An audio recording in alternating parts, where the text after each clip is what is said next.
অনেক সময় আমরা যে বিষয়টির জন্য আল্লাহ তাআলার কাছে দোয়া করি তা সঙ্গে সঙ্গে কবুল না হওয়ার পিছনে গভীর হিকমত ও কল্যাণ নিহত থাকে। হতে পারে আমরা যে জিনিসটি চাইছি তা তখনই পেয়ে গেলে আমাদের জন্য মঙ্গলজনক হতো না।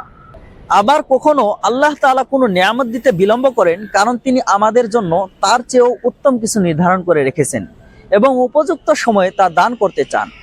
অনেক সময় আমরা যে বিষয়টি কামনা করি তার মধ্যে আমাদের কোনো প্রকৃত কল্যাণ থাকে না, কিংবা সে সময়ে তা পেলে আমাদের ক্ষতি বা বিপদের কারণ হতে পারে।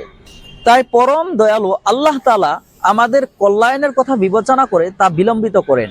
আবার কখনো কখনো এমনও হয় যে আল্লাহ তাআলা দুনিয়াতে সেই চাওয়াটি পূরণ করেন না, বরং এর প্রতিদান আখিরাতের জন্য সংরক্ষণ করে রাখেন, যেখানে তিনি বান্দাকে তার চাওয়ার চেয়েও বহুগুণ বেশি ও উত্তম প্রতিদান দিবেন।